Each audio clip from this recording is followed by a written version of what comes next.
Nous nous trouvons à Port-Royal, Port-Royal des Champs, qui se trouve donc à une trentaine de kilomètres de Paris.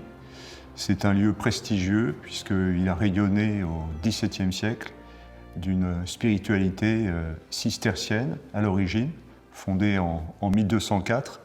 C'est une abbaye de Monial et qui a été entièrement rénovée et réformée au début du XVIIe siècle par la mère Angélique Arnauld, qui à l'âge de 16 ans, en 1608, décide de réformer la règle du monastère et donc de suivre les préceptes d'une vie monastique très austère.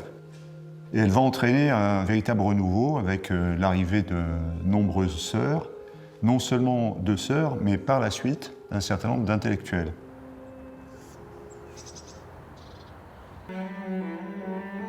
On a un cercle familial, la famille Arnauld, et on a donc d'autres intellectuels comme Robert Arnauld d'Antilly, encore un autre frère Arnauld, et puis la famille Lemaître également, Lemaître de Sacy.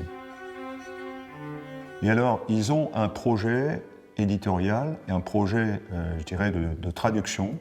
C'est d'abord faire connaître la Bible. Et pour cela, les messieurs de Port-Royal décident de traduire la Bible en français et en bon français.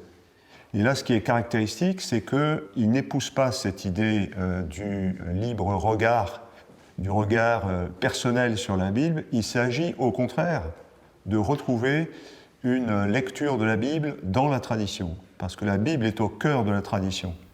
Ils vont donc à la fois traduire la Bible et en même temps convoquer les pères, et pas seulement les pères latins habituels, c'est-à-dire Saint Augustin, Saint Jérôme. Bon, Saint Augustin va être évidemment le père de référence ici, dans le monde de Port-Royal, et les jansénistes en particulier, mais également les pères grecs, parce que les pères grecs ont beaucoup commenté la Bible. Je pense en particulier les homélies, les nombreuses homélies de Saint Jean Chrysostome, mais également de Saint Basile le Grand, Saint Grégoire de Nazianze, Saint Grégoire de Nice, et puis également les pères du désert.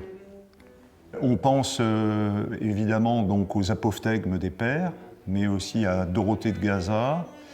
On pense à des auteurs comme Jean Cassien. Ce sont les pères non seulement commentateurs de la Bible, mais aussi des guides de vie. Et c'est en cela que les retrouvailles avec les pères sont si importantes pour ces solitaires. Parce que les pères ne sont pas simplement des autorités de savoir, ce sont des guides dans la vie chrétienne. Et il y a une volonté ici de retrouver une vie chrétienne authentique.